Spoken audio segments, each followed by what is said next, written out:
మా జీవితాలను చక్కగా తీర్చిదగలిగిన శక్తి, యుక్తి, ఆలోచన కలిగిన వేదిక మీద ఉన్న అందరికీ నా హృదయపూర్వక ధన్యవాదాలు. ఈరోజు బాలికలు పాఠశాలలో మాట్లాడవలసి వస్తుంది అంటే నాకు 1000 ఏనుగుల బలం వచ్చినట్టు అయింది.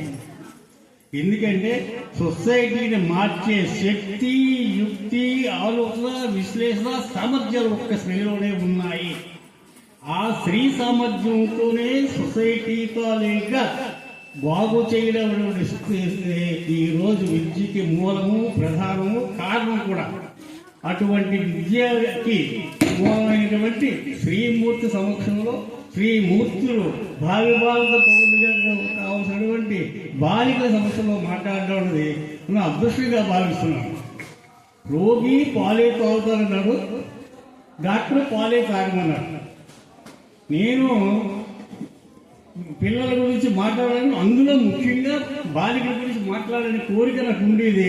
ఇప్పుడు కూడా బాలికలు కలిసినటువంటి సందర్భాలే ఉన్నాయి కాబట్టి ఈ సందర్భంలో మీకు ఈ బాలికలతో మాట్లాడడం అనేది నాకు ఆనందమే. కానీ కాలాతీతం కారణంగా హై స్కూల్లో నా ప్రోగ్రాం ఉంది అని మా వారు చెప్పినటువంటి కారణంగా అక్కడికి వెళ్ళవలసిన పరిస్థితుల్లో నాకు సమయభావం నేనేమంటానంటే పూర్వం నుంచి ఉండేటువంటి విద్యా వ్యవస్థ మారింది. ఒకటి, ఈరోజు ప్రతిభ చుట్టూ ఉద్యోగాలు అంటే ఎవరైతే ప్రతిభావంతులు అవుతారో వాళ్ళే ఉద్యోగాలు సాధించగలరు.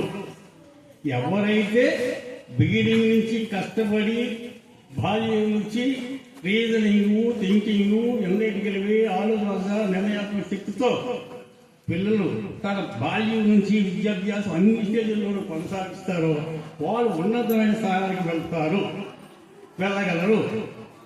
ఈరోజు పేరెంట్స్లో ఉండేటువంటి శక్తి అపారము. ఆ శక్తిని విద్యా వ్యవస్థలో ఇంటర్ప్రెట్ చేయాలనేది నా భావన.